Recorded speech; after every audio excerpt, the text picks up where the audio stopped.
సమగ్ర కుల జనగణన ఈ యొక్క రాష్ట్ర ప్రభుత్వాలు చేయలేకపోతున్నాయనంటే కారణాలు ఏంటి? ఎందుకనంటే నెంబర్ 1, వాళ్ళ శాతాలన్నీ బయటపడతాయి. మేము 1% ఉన్నామా, 2% ఉన్నామా, 3% ఉన్నామని బయటపడింది. నెంబర్ 2, వీళ్ళు అత్యధికంగా జనాభా ఉన్నారని తెలిస్తే రాబోయే రోజుల్లో వీళ్ళ కోరికలు, వీళ్ళ ఆలోచనలు ఏంటి అనే దాని మీద కూడా వాళ్ళకు ఒక భయం, ఆందోళన అయితే చాలా స్పష్టంగా ఉందన్నట్టు క్లియర్గా అర్థమవుతా ఉంది.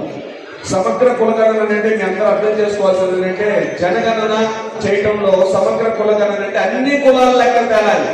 మన బీసీ, ఎస్సీ, ఎస్టీ, మైనార్టీలే కాదు, అన్ని కులాలు, కమ్మవాడిది, రెడ్డివాడిది, రెడ్లది, కమ్మవాళ్ళది, కాపులది, అన్ని బలిజలది అన్ని లెక్క తేలాలి. సమగ్ర కులగణన అంటే అది. ఈ యొక్క సమగ్ర కులగణన చేపడితే అసలు మన పరిస్థితులు ఏంటి, మనం ఎక్కడున్నాం, ఏ స్థాయిలో ఉన్నాం? నిజంగా ఎంత దుర్మార్గం అంటే ఈ పార్టీలన్నీ కూడా మేము వచ్చినమ్మటే కులగణన చేస్తానని చెప్పి నిన్న కాకుండా టీడీపీ చెప్పింది. వచ్చినమ్మటే, గద్దెనెక్కినమ్మటే జనగణన చేస్తాం, మీ యొక్క దామాషాలను తీరుస్తారని చెప్పింది. 15 నెలలు మొన్న ఇదే అనంతపూర్లోనే కూడా సబ్ పెట్టారు, సూపర్ హిట్ అని. మరి బీసీలకు సంబంధించిన హిట్ ఎప్పుడైతే నాకు తెలియదు.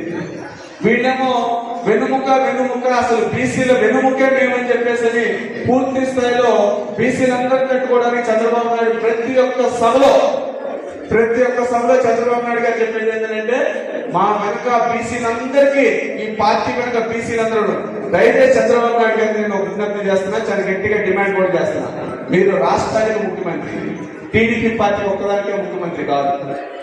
ఈ రాష్ట్రంలో ఉన్న ప్రతి ఒక్కళ్ళు, ఏ పార్టీలో ఉన్నా సరే, ఎవరున్నా సరే, మీరు వాళ్ళందరికీ ముఖ్యమంత్రి. అది మర్చిపోయి మాట్లాడుతున్నారేమో నాకు అర్థం కావట్లేదు. పార్టీ ఒక్కదానికే, పార్టీలో ఉన్నవారికే మేమేదో చేస్తామని చెప్పే ఒక ఆలోచనతోనే ఈ యొక్క ఆలోచన విధానాలు నడుస్తూ ఉన్నాయి. పార్టీ యొక్క సిద్ధాంతం కూడా అదే నడుస్తుంది, ఇటు వైసీపీ అయినా టీడీపీ అయినా. ఉద్యమం చేసేవాళ్ళు ఎవరైతే ఓటేరు. ఇక్కడ రాబోయే రోజుల్లో మన కోసం ఈ యొక్క కుల జనగణన చేపట్టాలి, అన్ని జరగాలనే వాళ్ళకైతే మనం ఓటేయాలి. అంటే మన దగ్గర కూడా న్యాయం లేదు, మనం కూడా సక్రమంగా లేవు. మనం మారాలి. ముందర ఎవరు మారాలి? మనం మారాలి. మనకు ఆలోచన విధానం మారాలి. నేను ఒక సినిమాలో చెప్తున్నారు, నార్మల్ అబ్నార్మల్ అని. ఈ రోజు ఎవరైతే ఒక చండాలం చేస్తారో వాళ్ళతో పాటు నడిచేవాళ్ళంతా నార్మల్, ఒక మంచి గురించి మాట్లాడేవాడు అబ్నార్మల్ అయిపోయాడు. ఒకప్పుడు మంచి గురించి మాట్లాడేవాళ్ళంతా నార్మల్.